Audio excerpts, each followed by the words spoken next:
Grand Rapids, Michigan is a mid-sized city. Through the very center of downtown flows the Grand River. It comes with a host of environmental, social, and historical concerns, and the river offers this urban space access to nature's beauty. When I think about getting access to the river, I usually don't think about coming here to the Grand Rapids Central Library. This is Nathan Mabey. He's a librarian and historian, and an avid hunter and fisherman. Working at the library, Nathan created an event designed to provide access to the river. Before Nathan, nobody had ever thought to bring library resources to the river's edge. Okay, where are we and what are we doing? We are at the fish ladder currently, getting ready for the Grand Riverwalk put on through the Grand Rapids Public Library. What we're trying to do here is create some culture of appreciation versus exploitation. Appreciate the wild nature of being able to come down into the city and see ducks and geese and birds and vibrancy and greenery. I care about the river a lot and think it's an overlooked aspect of our city, which is odd because it's clearly the reason that our city was founded here. It's had a really bad reputation, all growing up for me, due to the fact that all the runoff and all the things were making it polluted. And there's been so many efforts to change that. I'm hoping to highlight some of those changes so people are putting those old notions to the side and recognizing, this is actually changing for the better. So my hope is that when people hear these stories, it intrigues them and they delve into it a little bit more, engage a little bit more with the river, engage with downtown, maybe even come into the library, look up some of the history, recognizing the vitality of a giant river running right through the middle of the city is cultivating appreciation. Adeline Dutton is a biologist with the Michigan DNR. She took the mic and spoke with a combination of prepared remarks and responses to what seemed like a never-ending stream of well-informed questions.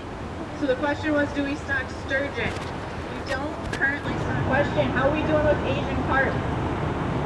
So this gentleman's question is, he wants to know why there's no game fish like salmon and trout in Jackson.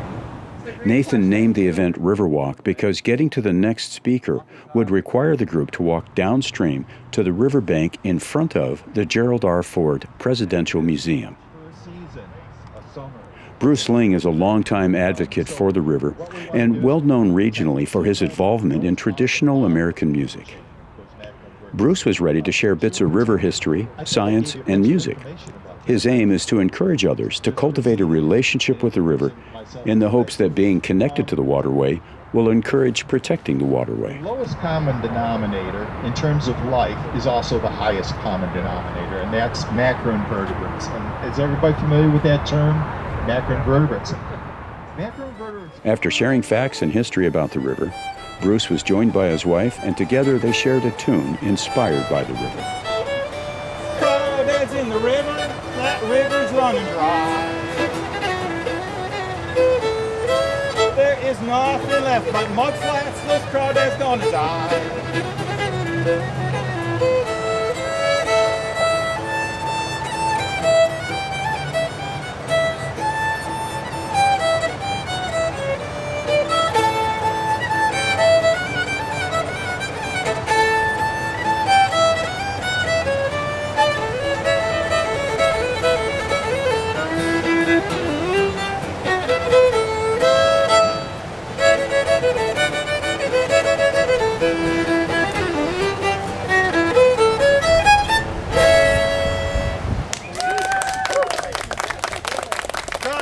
A few days after the Riverwalk, I caught up with Nathan to hear what he had to say about the event. The library is trying to do more things where community outreach happens in ways that are different than we've tended to do in the past.